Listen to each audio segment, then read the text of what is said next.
नमस्कार दोस्तों, आपका स्वागत है आपके अपने YouTube चैनल पूनम की देसी रसोई और कहानियाँ में।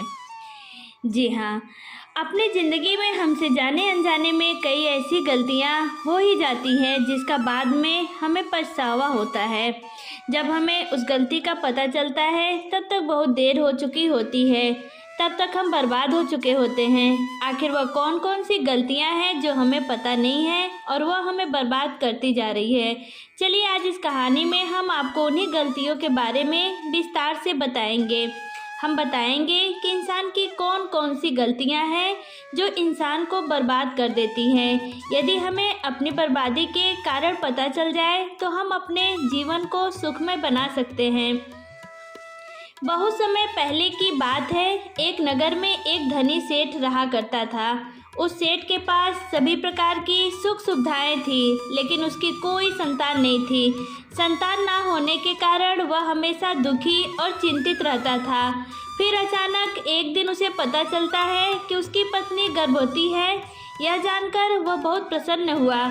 उसने अपनी पत्नी का खूब ख्याल रखा, उसकी हर ज़रूरत को पूरा किया। समय बीतने के साथ एक दिन उसके घर पर एक पुत्र का जन्म हुआ। सेठ पुत्र के जन्म पर बहुत प्रसन्न था। उसने पूरे नगर में मिठाई बंटवा दी। सेठ ने उसके लालन पालन में कोई कमी नहीं छोड़ी। देखते ही देखते उसका पुत्र बड़ा हो गया। उसने उस पुत्र को गुरुकुल भेजने का निर्णय किया ताकि वह पढ़ लिख कर एक विद्वान बन सके। अभी उसके पुत्र की उम्र ज़्यादा नहीं हुई थी, लेकिन सेठ ने छोटी सी उम्र में ही अपने बेटे को शिक्षा ग्रहण के लिए गुरुकुल भेज दिया। गुरुकुल में वह बालक अच्छे से शिक्षा ग्रहण करता, अपने गुरु की सभी आज्ञाओं का पालन करता। ऐसे में वो बालक धीरे धीरे वहाँ का सबसे होनहार विद्यार्थी बन गया। गुरुकुल में उस बालक ने सारे वेद, पुराण और शास्त्रों का अध्ययन किया और बहुत बड़ा विद्वान बन गया। गुरुजी भी उस बालक से बहुत प्रसन्न थे। वह इस बात पर गर्व महसूस करते थे कि उनके इस शिष्य ने छोटी सी उम्र में ही बहुत सारा ज्ञान अर्जित कर लिया है। लेकिन एक कहावत है कि समय कब बदल जाए किसी को पता ही नहीं होता। ऐसे ही एक दिन किसी प्राकृतिक आपदा की वजह से उसके माता पिता की मृत्यु हो गई। जब उसके माता पिता की मृत्यु हो गई तो उस समय तक उस बालक की शिक्षा पूर्ण नहीं हुई थी। गुरुकुल में ही जब उस बालक को यह खबर मिली कि उसके माता पिता अब इस दुनिया में नहीं रहे और उनका सब कुछ बर्बाद हो चुका है, तो उसे लगा कि जैसे उसका तो सारा संसार ही खत्म हो गया हो। यह दुनिया उसे व्यर्थ महसूस होने लगी। उस बालक का इस सांसारिक मोह माया से मन उठ गया। उसके बाद उस बालक ने निश्चय किया कि वह गुरुकुल से शिक्षा पूर्ण करने के बाद अपना संपूर्ण जीवन लोगों की भलाई में व्यतीत करेगा। लोगों के जीवन के दुख और उनकी समस्याओं को कम करने की कोशिश करेगा। कुछ समय बाद जब बालक की शिक्षा पूर्ण हो गई तो उसके बाद वह बालक सन्यासी बन गया और वह सांसारिक वस्तुओं और सुविधाओं से दूर हिमालय के जंगल में चला गया। वहाँ जंगल में जाकर उसने लंबे समय तक तपस्या की। तपस्या पूर्ण करने के बाद उस सन्यासी ने लोगों को शिक्षा देना आरंभ किया। समय के साथ साथ उस सन्यासी की चर्चा चारों तरफ होने लगी। दूर दूर से लोग उसके पास शिक्षा ग्रहण करने के लिए आने लगे और बहुत से लोग उनके पास अपनी समस्याओं का समाधान खोजने के लिए भी आने लगे। सन्यासी सभी लोगों की समस्याएं बड़ी आसानी से सुलझा देता, जिस वजह से वह पूरे राज्य में मशहूर हो गया था। लेकिन जिस नगर में वह रहता था उस नगर का राजा एक क्रूर व्यक्ति था। जब राजा को उस सन्यासी के बारे में पता चला तो उसने उस सन्यासी से मिलने का निश्चय किया। एक दिन सुबह राजा अपने महल से निकलकर उस सन्यासी से मिलने के लिए चल पड़ा और फिर वह उस सन्यासी की कुटिया पर जाकर पहुंच गया। राजा ने वहां पहुंचकर जब सन्यासी को देखा तो उसके चेहरे पर एक अलग ही तेज था। राजा उनके पास पहुंचा।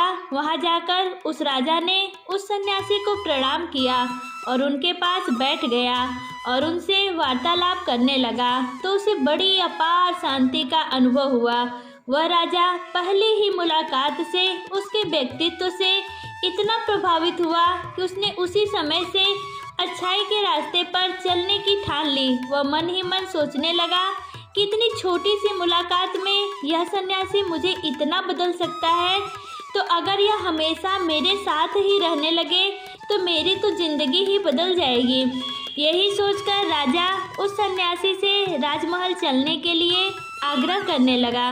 राजा का आग्रह सुनकर सन्यासी उसे मना नहीं कर पाया और वह राजमहल में चलने के लिए तैयार हो गए। फिर राजा सन्यासी को लेकर राजमहल की तरफ चल पड़ा।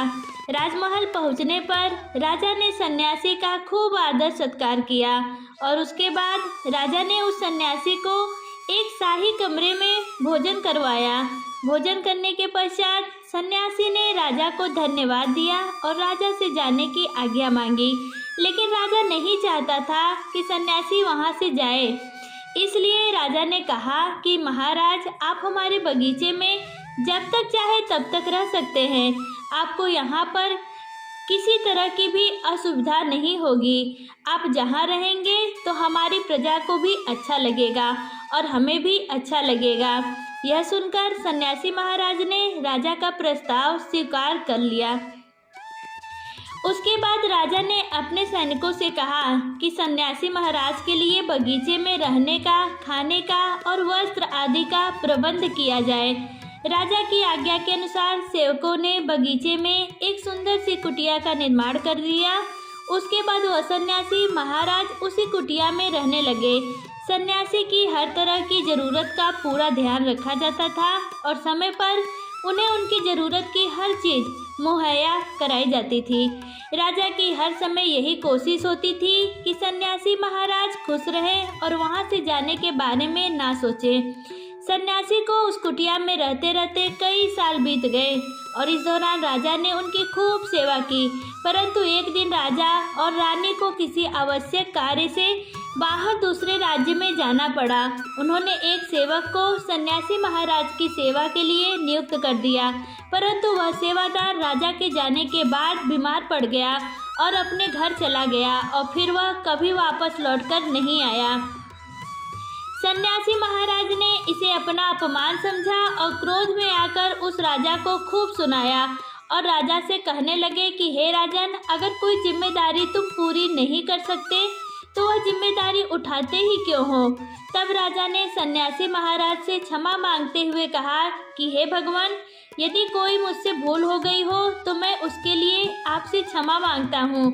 मुझे आप क्षमा कर दीजिए और आप अपना क्रोध शांत कीजिए और मुझे बताइए कि आखिर हुआ क्या है। यह सुनकर उस सन्यासी ने कहा कि तुम्हारे जाने के बाद मुझे जहाँ पर किसी ने भी भोजन नहीं दिया और मैं बहुत दिनों तक भूखा ही रहा। मुझे यहाँ पर आकर कभी किसी ने पूछा तक नहीं कि मैं किस हाल में हूँ।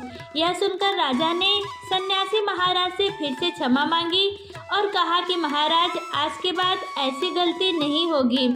फिर कुछ समय बाद मामला शांत हो गया। जब राजा और उस सन्यासी के बीच में यह सारी वार्तालाप हो रही थी तो उस समय रानी भी चुपके से उन दोनों का वार्तालाप सुन रही थी और सब कुछ देख भी रही थी।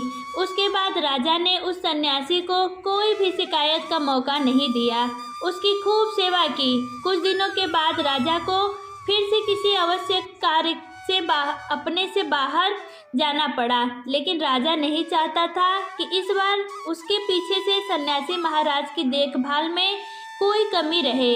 इसलिए इस बार राजा ने राज्य से बाहर जाने से पहले अपनी रानी को कहा कि जब तक मैं राज्य में वापस नहीं आऊं तब तक आप स्वयं सन्यासी महाराज की देखभाल करोगी। यह सुनकर रानी ने कहा कि जी महाराज, आप निश्चिंत होकर जाइए, मैं सन्यासी महाराज की अच्छे से देखभाल करूंगी। उसके बाद रानी हर रोज भोजन बनाकर सन्यासी महाराज को भेज देती थी। लेकिन एक दिन रानी नहाने के लिए चली गई और सन्यासी महाराज को भोजन देना भूल गई। सन्यासी ने काफ़ी देर तक भोजन का इंतजार किया, लेकिन जब भोजन नहीं आया तब सन्यासी सोच में पड़ गया कि आज खाना क्यों नहीं आया। उसके बाद सन्यासी ने सोचा कि वह खुद राजमहल में जाकर देखेगा कि आखिर अब तक खाना क्यों नहीं पहुंचा। यह सोचकर वह सन्यासी महाराज महल में पहुंच गए। जब वो महल के अंदर पहुंचे तब वहां उसकी नज़र रानी पर पड़ी। रानी के लंबे लंबे काले घने केस जो कि उसकी कमर पर लहरा रहे थे, उसकी कजरारी आंखें जो देखने मात्र से ही घायल कर दे, उसकी हिरनी जैसी चाल और रानी के इतने सुंदर रूप को देखकर सन्यासी चकित हो गया। रानी की सुंदरता सन्यासी के मन में घर कर गई और वह वहां से बिना कुछ कहे ही अपनी कुटिया में लौट आया। सन्यासी रानी के रूप की सुंदरता को भुला ना सका और वह खाना पीना छोड़कर अपनी कुटिया में एक तरफ पड़ा रहा।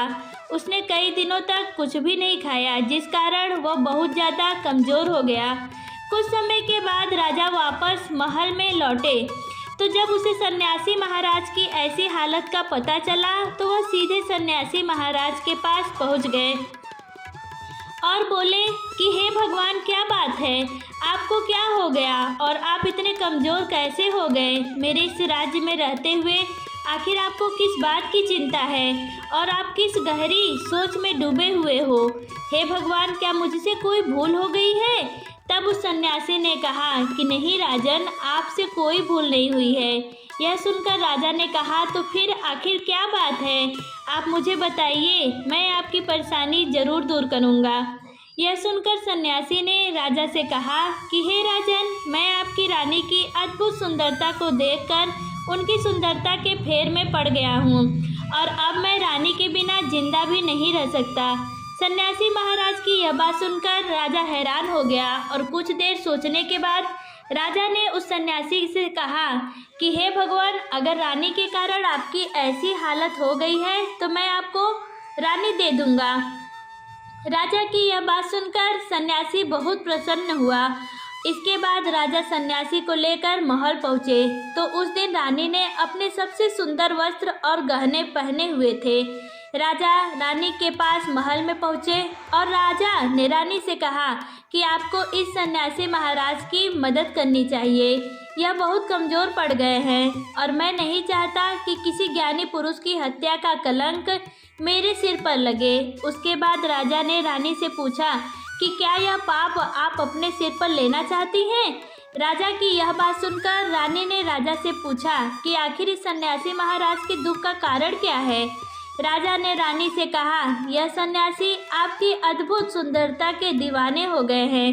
राजा की बात सुनकर रानी ने कहा कि महाराज, आप चिंता मत करिए, अब आप सब कुछ मेरे ऊपर छोड़ दीजिए। मुझे पता है कि मुझे अब क्या करना है। उससे ना तो आपके ऊपर हत्या का पाप लगेगा और ना ही मेरे पवित्र धर्म का नाश होगा। रानी की यह बात सुनकर राजा ने रानी को सन्यासी महाराज को सौंप दिया। उसके बाद सन्यासी रानी को लेकर खुशी खुशी अपनी कुटिया पर पहुँचे। जब रानी सन्यासी की कुटिया पर पहुँची तो रानी ने सन्यासी से कहा कि महाराज, हम इस झोपड़ी में नहीं रह सकते, हमें रहने के लिए एक घर चाहिए। रानी की यह बात सुनकर सन्यासी राजा के पास गया और राजा से जाकर कहने लगा कि हे राजन, हमें रहने के लिए एक घर चाहिए। सन्यासी महाराज की बात सुनकर राजा ने उनके लिए एक घर का प्रबंध कर दिया। उसके बाद सन्यासी रानी को लेकर उस घर में पहुंचा। जब रानी सन्यासी के साथ उस घर में पहुंची तो रानी ने सन्यासी से कहा कि महाराज, यह घर तो बहुत गंदा है और इसकी हालत बहुत खराब है, मैं इस घर में नहीं रह सकती। यह सुनकर सन्यासी फिर से राजा के पास गया और राजा के पास जाकर बोला कि हे राजन, आपने हमें जो घर दिया है उस घर की हालत बहुत खराब है। सन्यासी महाराज की बात सुनकर राजा ने उस घर की हालत ठीक करवा दी। उसके बाद फिर रानी उस घर के अंदर गई और नहा धोकर बिस्तर पर आ गई और फिर वह सन्यासी भी बिस्तर पर आकर बैठ गया। उसके बाद रानी ने सन्यासी से कहा कि आपको पता है कि आप कौन हैं और आप अब क्या बन गए हैं? आप एक महान सन्यासी थे जिसके लिए राजा स्वयं सारी ज़रूरत की वस्तुएं उपलब्ध कराते थे, जिसके पास लोग दूर दूर से ज्ञान ग्रहण करने के लिए आते थे, जो लोगों को सत्य की राह दिखाया करते थे, जो लोगों की समस्याओं का समाधान करते थे, जिनको सभी लोग एक सच्चा गुरु मानते थे, जिनकी सब लोग भगवान की तरह पूजा किया करते थे, आज आप वासना के गुलाम हो गए हैं। यह भी कहा जा सकता है कि आज आप वासना के कारण मेरे गुलाम हो गए हैं। रानी के मुख से अपनी सच्चाई सुनकर उस सन्यासी को एक झटका लगा और उसे महसूस हुआ कि वह तो एक सन्यासी है जिसने प्रण लिया था कि वह अपना संपूर्ण जीवन लोगों की भलाई में व्यतीत करेगा और लोगों के जीवन के दुख और उनकी समस्याओं को कम करने की कोशिश करेगा। वह तो यह सारी सुख सुविधाओं को छोड़कर शांति की तलाश में जंगलों में चला गया था, परंतु आज वह क्या कर रहा है और कितना बदल चुका है। जब सन्यासी को शुद्ध बुद्ध आई और सच्चाई का एहसास हुआ तो वह पश्चाताप करते हुए जोर जोर से रोने लगा और चिल्लाने लगा। उसके बाद वह हाथ जोड़कर महारानी से कहने लगा कि मुझे क्षमा कीजिए महारानी, मैं क्या करने जा रहा था, मैं अभी आपको राजा को सौंप कर आता हूँ। सन्यासी की यह बात सुनकर रानी ने सन्यासी से प्रश्न किया कि महाराज, मेरे मन में एक प्रश्न उठ रहा है, कृपया मेरे प्रश्न का उत्तर दीजिए। रानी की बात सुनकर सन्यासी ने कहा कि महारानी कहिए, आपका क्या प्रश्न है। फिर रानी ने कहा कि महाराज, जब आपको उस दिन भोजन नहीं मिला तो आप बहुत क्रोधित हो गए थे। तब मैंने आपका यह रूप पहली बार देखा था, तभी से मैं आपके व्यवहार में परिवर्तन महसूस कर रही हूँ। ऐसा क्यों हुआ महाराज, आखिर आपको इतना क्रोध क्यों आया। रानी की बात सुनकर सन्यासी ने रानी को समझाया कि जब मैं जंगल में था तो मुझे अपने लिए भोजन का प्रबंध खुद ही करना पड़ता था और मुझे समय पर भोजन भी नहीं मिलता था। लेकिन जब मैं महल में आया तो महल में आने के बाद मुझे सारी सुख सुविधाएं मिली और फिर धीरे धीरे मैं इन सुविधाओं का आदी हो गया।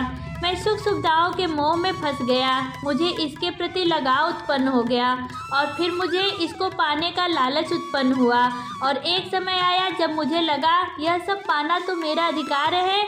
जब उस दिन मुझे भोजन नहीं मिला तो मेरे अंदर क्रोध उत्पन्न हुआ जिसे मैं रोक नहीं पाया। फिर सन्यासी ने कहा कि महारानी, सच तो यह है कि अगर इच्छा पूरी ना हो तो क्रोध उत्पन्न होता है और अगर इच्छा पूरी हो जाए तो लालच बढ़ जाता है।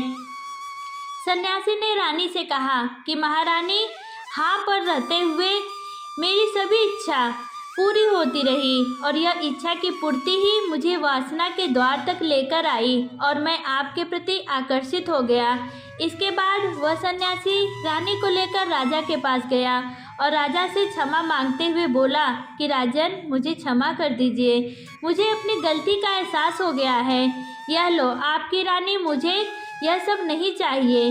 मैं अपनी इच्छा के वशीभूत होकर गलत कार्य करने जा रहा था और अपने जीवन को बर्बाद कर रहा था, लेकिन अब मुझे अपनी गलती का एहसास हो गया है और सब कुछ समझ में आ गया है। उसके बाद उस सन्यासी ने कहा कि हे राजन, मनुष्य की बर्बादी का कारण उसकी 4 आदतें बनती हैं। दुनिया के हर एक व्यक्ति के अंदर यह 4 अवगुण होते हैं, लेकिन जो व्यक्ति इन पर नियंत्रण पा लेता है वह दुख और परेशानियों से बच जाता है। जो व्यक्ति इन अवगुणों पर नियंत्रण नहीं कर पाता वह बर्बाद होने के कगार पर पहुंच जाता। यह सुनकर राजा ने कहा कि महाराज, आप मुझे वह आदतें बताइए जिससे कि मनुष्य की बर्बादी हो जाती है। फिर सन्यासी महाराज ने राजा को मनुष्य को बर्बाद करने वाली आदतों के बारे में बताया। अब बताना शुरू किया। सन्यासी ने कहा कि हे राजन, मनुष्य को बर्बाद करने वाली पहली आदत है इच्छा। इच्छा ही दुनिया के हर एक व्यक्ति के अंदर सबसे पहला अवगुण होता है। वास्तव में देखा जाए तो इच्छाएं तो मनुष्य के उसके जन्म लेते समय से ही जुड़ जाती हैं। तो फिर एक सर्वसामान्य मनुष्य के लिए इच्छाएं ना करना यह तो बड़ा ही मुश्किल काम होता है और लगभग नामुमकिन भी। मनुष्य की इच्छाओं का कहीं भी अंत नहीं है। उसकी एक इच्छा पूरी होती नहीं है कि तुरंत दूसरी इच्छा जन्म ले लेती है। इसलिए मनुष्य के मन में इच्छाओं को पूर्ण रूप से समाप्त करना तो बिल्कुल भी संभव नहीं है। हाँ, लेकिन इच्छाओं को नियंत्रण में रखना जरूर संभव है। इच्छा सभी दुखों की कारण होती है। जो व्यक्ति अपनी इच्छाओं को नियंत्रण में नहीं रख पाता वह जीवन के किसी भी क्षेत्र में सफल नहीं हो पाता। इसलिए राजन, जब हम अपनी इच्छाओं पर नियंत्रण पा लेते हैं तो हम अपने मन पर भी नियंत्रण पा लेते हैं। जब हमारा मन हमारे बस में होता है तो हमें सुख ही सुख की प्राप्ति होती है। फिर जो हम चाहते हैं हमारे साथ वही होता है, जिसका मतलब है कि मनुष्य यदि अपने जीवन में सुख और शांति चाहता है तो उसे अपनी इच्छाओं का त्याग करना चाहिए। इच्छाएं वही करो जिन्हें हम पूरा कर सकते हैं। जिन इच्छाओं की पूर्ति करना हमारे लिए असंभव है उनके बारे में विचार करने से भी दुख ही मिलेगा, क्योंकि इच्छाओं से ही कामनाएं उत्पन्न होती हैं और कामनाओं की पूर्ति ना होने पर दुख, अशांति और क्षोभ उत्पन्न होता है। फिर सन्यासी कहता है कि हे राजन, मनुष्य को बर्बाद करने वाली दूसरी आदत है कामना। कामना वासना, कामनाओं का जन्म हमारे मन में उठने वाली इच्छाओं से ही होता है। जिस प्रकार इच्छा का कोई अंत नहीं होता और मनुष्य इच्छा के जाल में फंसता ही चला जाता है, ठीक उसी प्रकार वासनाओं और कामनाओं के वशीभूत होकर मनुष्य को कुछ भी नजर नहीं आता। इच्छा करना कोई बुरी बात नहीं है, लेकिन इच्छा का रूपांतरण जब कामना में और कामना का रूपांतरण जब हम हवस में हो जाता है तो फिर जरूर ऐसी किसी इच्छा का मन में आना ही गलत है जो मनुष्य को गलत रास्ते पर भी लेकर जा सकती है। क्योंकि एक बार जब मनुष्य इस प्रकार की इच्छाओं के माया जाल में फंस जाता है तो फिर वो फंसता ही चला जाता है और अंततः उसे दुख और अशांति ही मिलती है। इतिहास में आज तक जितनी भी लड़ाइयाँ हुई हैं उनका सबसे बड़ा कारण स्त्री को पाने की इच्छा ही रही है। स्त्री के प्रेम में वशीभूत होकर राजा महाराजाओं ने आज से पहले बहुत सारे युद्ध किए हैं। रावण इस संसार में सबसे ज़्यादा बुद्धिमान व्यक्ति था, लेकिन उसने भी माता सीता की सुंदरता के फेर में आकर अपना सब कुछ बर्बाद कर लिया। उसकी मृत्यु का कारण एक स्त्री ही बनी थी। कई राजा महाराज तो युद्ध में इसलिए हार गए क्योंकि वह लोग स्त्रियों से रास लीला रचाने में ही रह गए। ईश्वर ने तो स्त्री की उत्पत्ति इस संसार को बढ़ाने के लिए की है, लेकिन आजकल लोगों ने इसे अपनी वासना का साधन बना लिया है, अपने मनोरंजन का साधन समझने लगे हैं। और जब उन्हें अपना यह मनोरंजन नहीं मिलता तो वो पागल हो जाते हैं और न जाने क्या कर बैठते हैं। इसलिए हे राजन, जितना हो सके उतना वासना से दूर रहना चाहिए। फिर सन्यासी कहता है कि हे राजन, मनुष्य को बर्बाद करने वाली तीसरी आदत है क्रोध।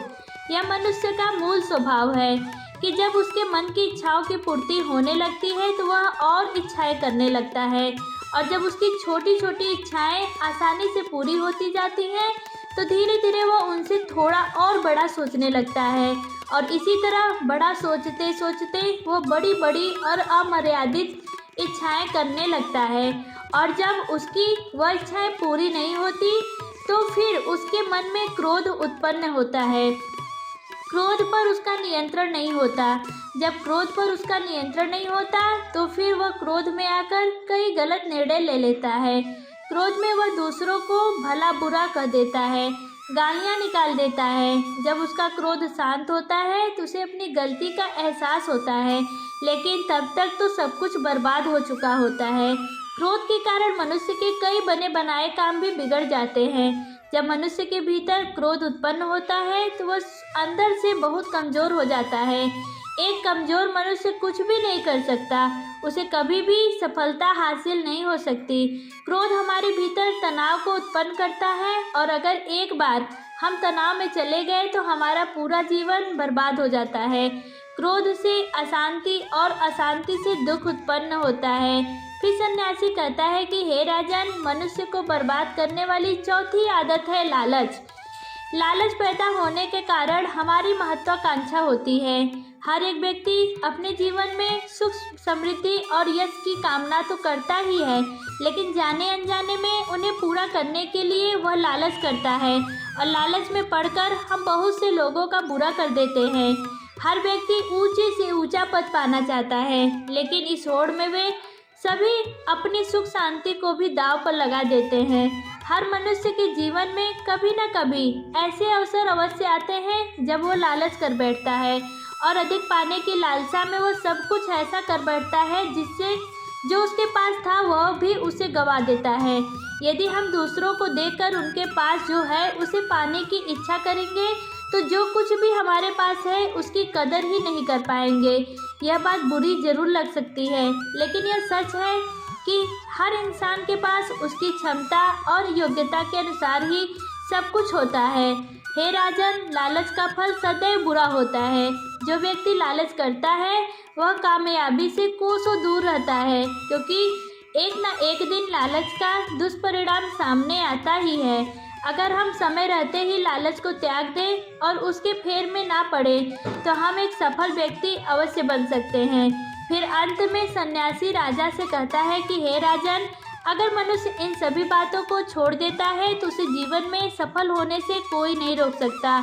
जो इन आदतों को नहीं छोड़ता उसे जीवन में बर्बाद होने से कोई रोक नहीं सकता। मैं एक सन्यासी होकर इसके फेर में पड़ गया था, तो सामान्य मनुष्य तो इससे बच ही नहीं सकता। इन सभी का एक ही जवाब है, इन स्थितियों पर नियंत्रण करने के लिए निश्चय, संयम, मन की सच्चिता, सहिष्णुता, सहानुभूति और संतोष। जैसे प्रहरियों को आवश्यकता जान पड़ती है, प्रहरी हो की आवश्यकता जान पड़ती है, यह ऐसी प्रवृत्तियां हैं जो व्यक्ति को उचित कर्तव्य करने को मार्गदर्शित करती है। इससे वह अपने मन में उठने वाली अनैतिक और अमानवीय इच्छा का दमन करने में सक्षम हो जाता है। आत्मनियंत्रण और आत्मसंयम रखने से हम अपने आप पर ही असीमित हो जाते हैं और अपनी इच्छाओं और कामनाओं को भी काबू में रख सकते हैं। यदि हम उन बातों की इच्छा करें जो हमारे बस में हो तो हम उन्हें पूरा भी कर सकते हैं और हमें दुखी भी नहीं होना पड़ता। इसीलिए हे राजन, मनुष्य को इन आदतों से हमेशा बचना चाहिए। अगर आपको हमारी यह प्रस्तुति अच्छी लगी हो तो वीडियो को एक लाइक करें, चैनल को सब्सक्राइब करें और कहानी को अंत तक सुनने के लिए आपका बहुत बहुत धन्यवाद।